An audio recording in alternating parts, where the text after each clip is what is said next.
स्पर्श वर्णों में दो वर्ण सुनाई पड़ा, 16वां और 21वां 21वां। ये दो वर्ण ब्रह्मा जी को सुनाई पड़ा। स्पर्श वर्ण क से लेकर के म तक 25 वर्ण जो हैं ये स्पर्श वर्ण, कादयो मावसानाम स्पर्श। और इसमें 16वां और 21वां वर्ण ब्रह्मा जी को सुनाई पड़ा आकाश में। 16वां वर्ण है त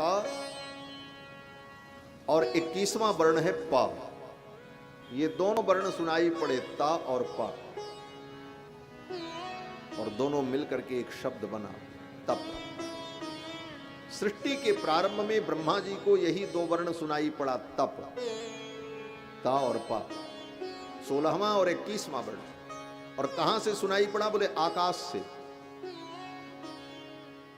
ये शब्द ब्रह्मा जी ने सुना, कहां सुना? बोले आकाश में सुना, क्योंकि शब्द आकाश में ही प्रतिष्ठित रहता है। आकाश का प्रधान गुण शब्द है, शब्द गुणकम आकाशम। इसीलिए हमारे यहां शास्त्रों में इस विज्ञान पर लाखों वर्ष पहले महर्षियों ने विचार किया। जब जब कोई बात आई तो क्या हुआ? बोले आकाशवाणी हुई, आकाशवाणी हुई। आकाश से वाणी आई, क्यों? बोले वाणी आकाश में ही रहती है। इसीलिए आज भी रेडियो स्टेशन का नाम आकाशवाणी ही लोगों ने रखा। आकाशवाणी क्यों रखा? जिस विज्ञान को आज लोगों ने सिद्ध किया वो विज्ञान लाखों वर्षों का है। आकाश में वाणी विद्यमान रहती है, इस सिद्धांत पर ही रिसर्च करके ये सारे यंत्र बने, मोबाइल बना, टीवी बना, रेडियो बना, जो कुछ भी बना, जिसमें हम ध्वनियों को सुन लेते हैं, वर्षों पुरानी रिकॉर्डिंग सुन लेते हैं। क्यों? बोले गाने वाले मर गए, लेकिन वो ध्वनि आज भी विद्यमान है। क्यों? बोले सारे शब्द आकाश में सदा निवास करते हैं, ये सिद्धांत है। बोले उन यंत्रों से उसको केवल खींच करके सुन लिया गया, शब्द तो विद्यमान है। ये विज्ञान आज का नहीं, न्याय शास्त्र में, वेदांत शास्त्र में, सभी शास्त्रों में इसका वर्णन है, शब्द गुणकम आकाश। तो लोग कहते महाराज फिर जब सब विज्ञान आपके यहां था तो पहले लोगों ने मोबाइल क्यों नहीं बना लिया? पहले रेडियो क्यों नहीं बना लिया? फोन क्यों नहीं बना लिया? बोले पहले के ऋषि मुनि महात्मा लोग बड़े बुद्धिमान थे। हाँ, बुद्धिमान थे, हमारे आप जैसे मूर्ख नहीं थे। वो जानते थे कि इसका दुष्परिणाम कितना भयानक होगा। हमारे यहां शास्त्रों में यंत्रों के निर्माण को पाप माना गया। महायंत्र प्रवर्तनम, मनुस्मृति, याज्ञवल्क्य स्मृति इत्यादि आप पढ़ लें। बड़े बड़े यंत्रों का निर्माण करना ये महापाप माना गया। क्यों? बोले उन यंत्रों से बहुत बड़ी हानि होती। आज लोगों ने बड़े बड़े यंत्र बनाए, उसका परिणाम क्या हुआ? बड़ी बड़ी फैक्ट्रियां बन गई, बड़े बड़े यंत्रों के द्वारा कार्य होने लगा। उसका परिणाम बोले लाखों लोग बेरोजगार हो गए, उनकी रोजी रोटी चली गई। यंत्र बना दिया, बहुत जल्दी खेत जोत देंगे, ट्रैक्टर लगा दिया, ट्रैक्टर यंत्र लगा दिया। परिणाम क्या हुआ? बोले जितने बैल थे, जितने पशु थे, वो निरर्थक हो गए और उनकी हत्याएं प्रारंभ हो गई। सारे अनर्थ का मूल यांत्रिकी है। आज के युग में यांत्रिकी के कारण ही सारे अनर्थ हुए। आज जितने अनर्थ हो रहे हैं यंत्र के कारण।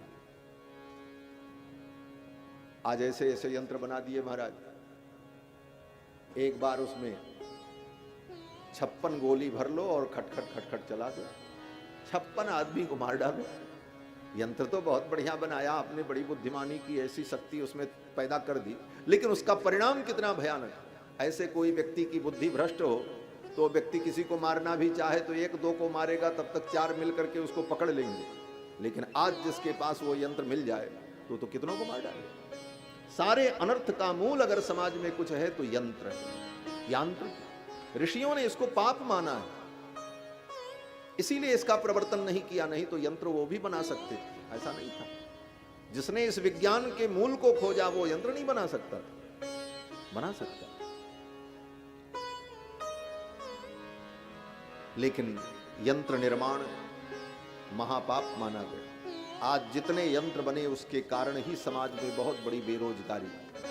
आज बेरोजगारी का मुद्दा लेकर के जो लोग ढो रहे हैं, उसी पर राजनीति होती, सरकारें बनती और बिगड़ती, लेकिन बेरोजगारी का मूल कारण जो है उसका अन्वेषण व्यक्ति नहीं करता। सबको बेरोजगार बना दिया, वॉशिंग मशीन बना दी, घर में सब कपड़ा धुल लो, धोबी का रोजगार चला गया। सबको सेविंग मशीन मिल गई, अपने घर में सेविंग कर लो, नाऊ का रोजगार चला गया। आखिर लोगों को बेरोजगार बनाने वाले कौन है, इनका अन्वेषण तो करो। और आज चाह करके भी सरकार कुछ नहीं कर पाएगी, क्योंकि ऐसी परिस्थिति बन चुकी है। आज पशुओं की जो हत्या हो रही है, निरीह पशु मारे जा रहे हैं यांत्रिकी के कारण। घोड़ों का उपयोग समाप्त हो गया, खच्चरों का उपयोग समाप्त हो गया, बैल का उपयोग समाप्त हो गया। अब इनको बैठा करके कौन खिलाएगा? लोग इनको छोड़ देंगे, परिणाम इनकी हत्या होगी, ये निरीह जीव मारे जाएंगे। समाज में हमारे ऋषियों ने एक व्यवस्था दी थी कि सबका सबसे संबंध बना रहे, सबका उपयोग हो, और उस उपयोग के द्वारा हम शांति से इस धरती पर जीवन जी सकें। लेकिन अशांति पैदा करने वाले ये बुद्धिमान वैज्ञानिक लोग ही हैं जिन्होंने सारी दुनिया को अशांति, बड़े बड़े बम बना दिए, सब लेकर के बैठे हैं। अमेरिका लेके बैठा है, पाकिस्तान कह रहा हम बम दाग देंगे, वो कह रहा हम दाग देंगे। सब एक दूसरे को मारने के लिए मटेरियल लेकर के बैठे हैं, और ये मटेरियल देने वाले कौन हैं? हम ही आप मानव। अपने विनाश की सामग्री स्वयं तैयार करके विनाश के ढेर पर बैठा है। कब बुद्धि भ्रष्ट हो जाए, सारी दुनिया खत्म हो जाए। तो इस विकास को क्या कहोगे? ये विकास नहीं, ये विनाश है। विकास ऋषियों ने किया था, विकास ऋषियों का था, जिन्होंने भौतिक विकास को महत्व नहीं दिया, अपने आत्मिक विकास को महत्व दिया। हम अपनी बुद्धि का विकास करें, अपने चरित्र का विकास करें, अपने चिंतन का विकास करें, हम अपने आध्यात्मिकता का विकास करें। वो ज्ञान विज्ञान महत्वपूर्ण था। ऋषियों ने विज्ञान किसे माना? ऋषियों ने विज्ञान आत्मज्ञान को माना। यस्तु विज्ञानवान भवति सौ मनस्कः सदा शुचिः सचतत पदमवाप्नोति यस्मात् भूयो न जाए। कठोपनिषद में वेद भगवान कहते हैं, यस्तु विज्ञानवान भवति, जो विज्ञानवान होगा, सचतत पदमवाप्नोति, वो उस पद को प्राप्त करे। विज्ञान ये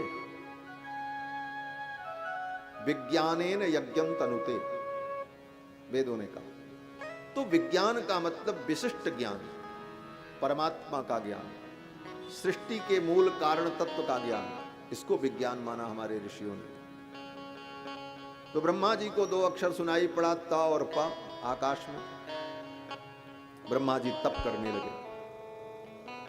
10,000 वर्ष तक ब्रह्मा जी ने तप किया। उनकी तपस्या से भगवान प्रसन्न हुए और भगवान ने प्रकट होकर के दर्शन दिया। और भगवान ने दर्शन देकर के ब्रह्मा जी को चारों वेदों का ज्ञान प्रदान किया। अपने संकल्प मात्र से भागवत तत्व का ज्ञान प्रदान किया, जिसको चतुश्लोकी भागवत कहते हैं। और फिर भगवान ब्रह्मा जी को कहते हैं, अब आप सृष्टि का विस्तार करो। सृष्टि के विस्तार की आज्ञा देकर के भगवान अंतर्हित हो गए। फिर ब्रह्मा जी ने सृष्टि प्रारंभ की, और ब्रह्मा जी ने अपने संकल्प से सर्वप्रथम सनकादिकों को उत्पन्न किया। सृष्टि ये प्रारंभ में सांकल्पिक थी, बाद में ये मैथुनी सृष्टि प्रारंभ हुई। ब्रह्मा ने पहले संकल्प किया, उनके संकल्प से 4 लोग प्रकट हुए, सनक, सनंदन, सनातन, सनत कुमार, ब्रह्मा जी के मानस पुत्र। सनकादिकों से ब्रह्मा जी ने कहा सृष्टि का विस्तार करो। सनकादिकों ने कहा सृष्टि किसे कहते हैं? ब्रह्मा जी ने कहा जैसे हमने तुमको उत्पन्न किया ऐसे तुम भी लोगों को उत्पन्न करो। सनकादिकों ने कहा आपने हमको उत्पन्न किया। ब्रह्मा जी ने कहा आपको किसने उत्पन्न किया? बोले भगवान ने। तो सनकादिकों ने कहा भगवान को किसने उत्पन्न किया? ब्रह्मा ने कहा उनको कोई उत्पन्न नहीं करता, वही सबको उत्पन्न करते। तो सनकादिकों ने कहा जब सबको उत्पन्न करने वाले भगवान हैं तो मैं बीच में इस लफड़े में क्यों पड़ूं, मैं तो उन्हीं का भजन करूंगा। सनकादिक चले गए भजन करने। ब्रह्मा जी को बड़ा दुख हुआ। देखो, गृहस्थ बड़ी आशा में संतान को उत्पन्न करता है कि ये संतति मेरे कार्य को आगे बढ़ाएगी, लेकिन संतति माला झोली लेकर के भजन करने के लिए काशी अयोध्या निकल जाए तो माँ बाप को तो रोना ही पड़ता है, दुख करना पड़ता है। हमने बड़ी आशा लगाई थी इनसे, चले गए। ब्रह्मा जी को भी आशा थी, 4 बच्चे हुए वो भी संकल्प से, अब ये हमारा कुछ काम बढ़ाएंगे, चारों मेरे 4 हाथ बन करके मेरे इस कार्य को बढ़ाएंगे। लेकिन ये चारों तो चकमा दे करके चले गए, बोले हम तो जा रहे हैं भजन करेंगे। और कितना सुंदर संकेत है। ब्रह्मा की सृष्टि का प्रथम व्यक्ति, ब्रह्मा की सृष्टि की प्रथम कृति कहा जाए सनक सनंदन सनातन सनत कुमार को, तो ये चारों भगवान के भजन में लग गए। भगवान का भजन ही संसार का सार है। सनकादिक भजन करने चले गए। ब्रह्मा जी को थोड़ा रोष आया, दुख हुआ, क्रोध आया, और क्रोध तमोगुण का परिणाम है। सतोगुण होने पर ज्ञान का उद्रेक होता है, रजोगुण आने पर कुछ पाने की और कुछ करने की इच्छा उत्पन्न होती, और तमोगुण आने पर क्रोध उत्पन्न होता है। गीता में भगवान ने कहा सत्वात् संजायते ज्ञानम रजसो लोभमेव च। सत्व के होने पर ज्ञान, और रजोगुण आने पर लोभ, और तमोगुण आने पर अज्ञान और क्रोध।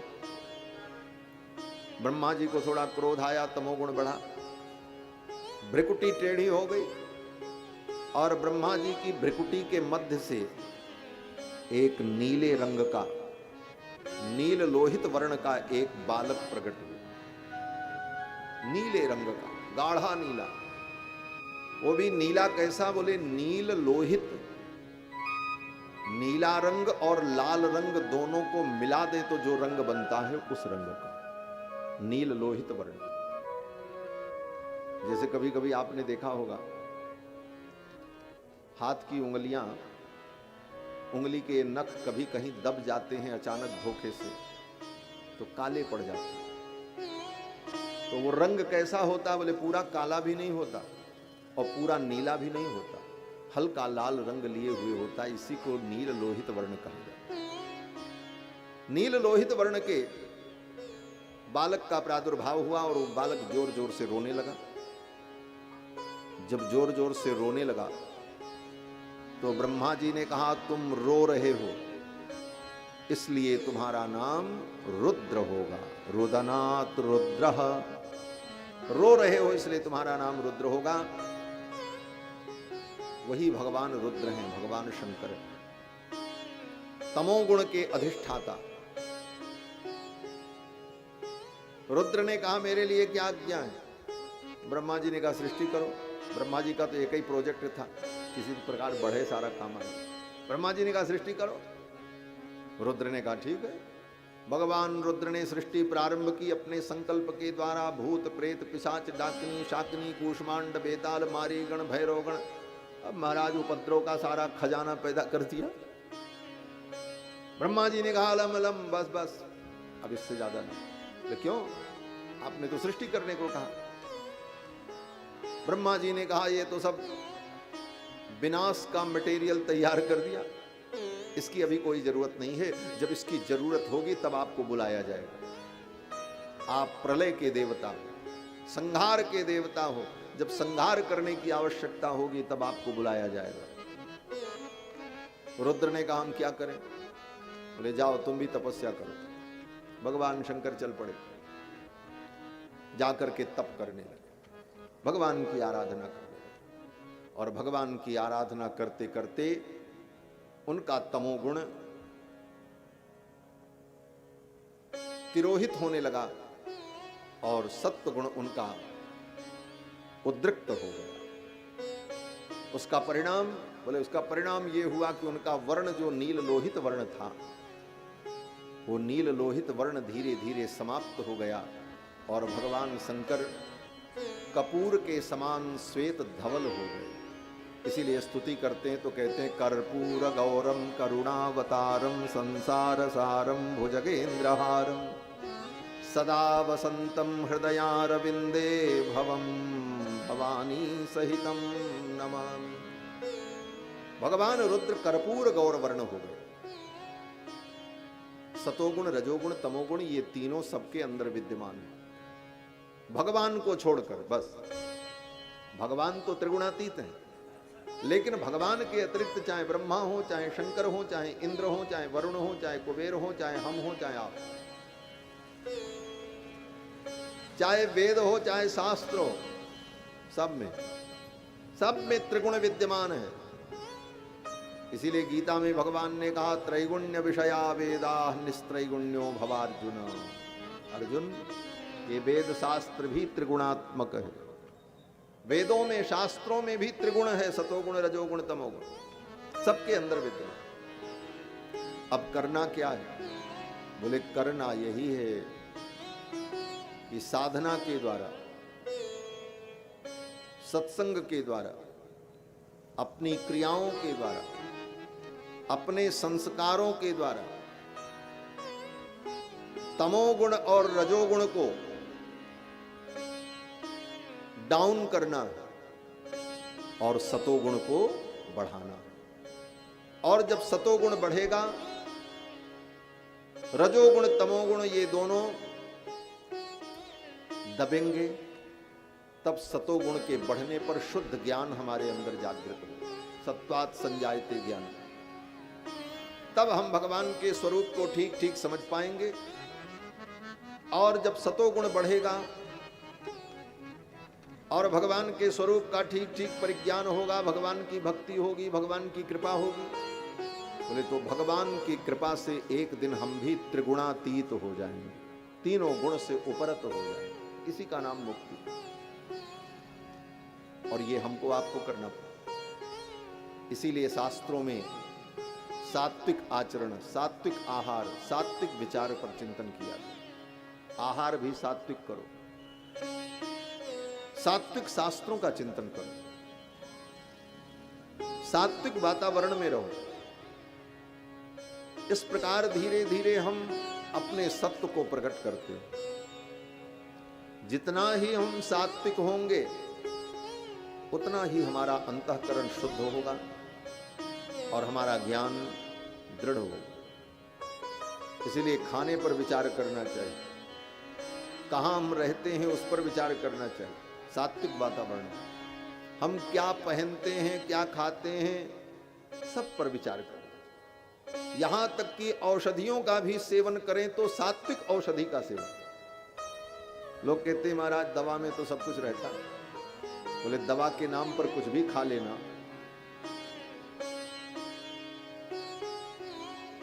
बोले महाराज आयुर्वेद में वर्णन है। बोले आयुर्वेद कोई धर्मशास्त्र नहीं है, वो चिकित्सा शास्त्र है।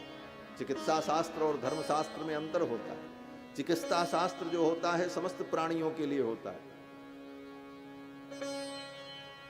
और चिकित्सा शास्त्र का उद्देश्य केवल रोग की निवृत्ति है। और सभी प्राणी तीन प्रकार के होते हैं, सतोगुणी, रजोगुणी, तमोगुणी।